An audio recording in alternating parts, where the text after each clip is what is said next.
नमस्कार दोस्तों, मैं फिर से आप लोगों के बीच आपका अपना मोहित शर्मा। तो आज मैं मुझे कुछ लोगों ने बोला गुस्से को लेकर, जैसे लोगों को किसी ना किसी पर गुस्सा आ जाता है, उस गुस्से को लेकर कि गुस्से को कैसे शांत करें, कैसे यूज़ करें, कैसे मैनेज करें, कैसे काबू करें। इसके लिए मैं कुछ लोगों को सुझाव दूं, एक मोटिवेशनल। तो मैं इस गुस्से के टॉपिक पे आज आप लोगों के बीच में हाजिर हूं। तो मैंने कुछ एक छोटा सा कंटेंट लिखा है आप लोगों के लिए, जिसको आप लोगों को समझना है, अमल करना है गुस्से के लिए। कि गुस्सा एक ऐसी चीज़ है जो बहुत सारी गड़बड़ें हमारे निजी जीवन में ला देता है। तो गुस्सा आना भी एक इंसानी फितरत होने के नाते गुस्सा आना भी एक स्वाभाविक सी चीज़ है। लेकिन उस गुस्से को हमको कैसे हैंडल करना है, उस टॉपिक पे मैं आप लोगों को एक चीज़ समझाना चाहता हूँ। उसको आप समझें, पसंद आए तो लाइक करें, शेयर करें, सब्सक्राइब करें मेरे यूट्यूब चैनल को। ठीक है, तो दोस्तों मैं बताता हूँ आपको एक बार एक गांव की घटना। एक बार एक गांव था, उस गांव में, हर गांव में आपने देखा होगा एक दो शैतानी बच्चे, उपद्रवी बच्चे ज़रूर होते हैं, जो अपने आस पड़ोस को, अपने घर परिवार को परेशान करके रखते ही रखते हैं। तो एक बार एक गांव में इसी तरह का एक बहुत शैतान और उपद्रवी बच्चा था।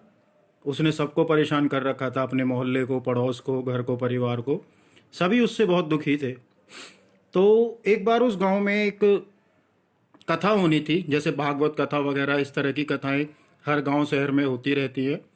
उस गांव में एक भागवत कथा का आयोजन होना था। बारिश का मौसम था, जगह जगह गांव में आप देखते होंगे कीचड़ हो ही जाती है, गड्ढों में, नालों में। तो पंडित जी जो थे, जो कथावाचक थे, जिनको आना था, वो आ रहे थे गांव में अपने कथा वाचन को शुरू करने के लिए।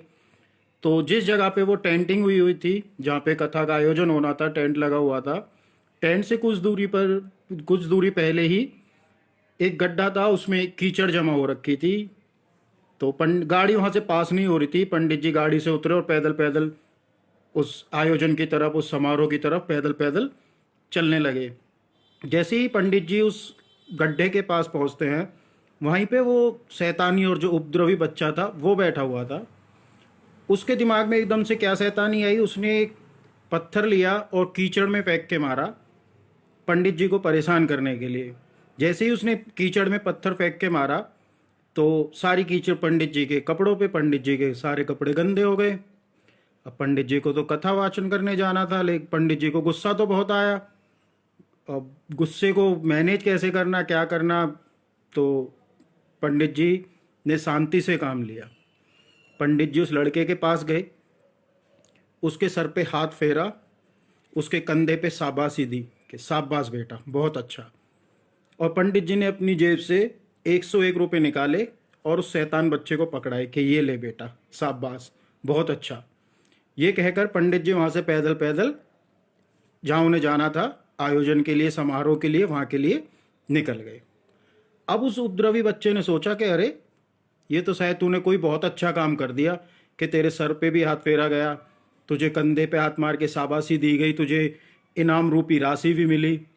वो उस लड़के ने वहाँ पे और पत्थर इकट्ठा कर लिए कि आने दे, अब किसी और को फिर से 100 रुपये बनाते हैं, फिर से शाबाशी लेते हैं। और कुछ देर बाद वहाँ से फिर कुछ लोग निकल रहे थे। उस शैतान और उपद्रवी बच्चे ने, जैसे ही वो लोग खड्डे के पास आते हैं, उस कीचड़ वाले खड्डे के पास आते हैं, उसने फिर से वो पत्थर फेंक के मारा। उन लोगों के ऊपर कीचड़ गया, लेकिन वो लोग पंडित जी की तरह नहीं थे। वो उस लड़के के पास आए और उसको जमकर धुन दिया, जमकर धुना उसको। तो दोस्तों, इस चीज़ से आपको क्या समझ में आया कि सबसे पहले पंडित जी के ऊपर कीचड़ डाला था, तो पंडित जी ने अपने गुस्से को कैसे दिमाग से काम लिया। आशा करता हूँ कि आप लोगों को कहानी समझ में आई होगी। अपने गुस्से को अपने दिमाग से किस तरह से मैनेज करना है, किस तरह से हैंडल करना है, इस छोटी सी कहानी से मैंने आपको समझाने का प्रयास किया है। कहानी अच्छी लगे लाइक करें, शेयर करें, सब्सक्राइब करें। और ये मेरा यूट्यूब चैनल है। कमेंट पे मुझे आप कंटेंट बता दिया करें कि नेक्स्ट मोटिवेशनल स्पीच में किस कंटेंट पे रखूं। मैं आपके लिए हमेशा उसी कंटेंट को लेकर हाजिर रहूँगा। आपका अपना मोहित शर्मा।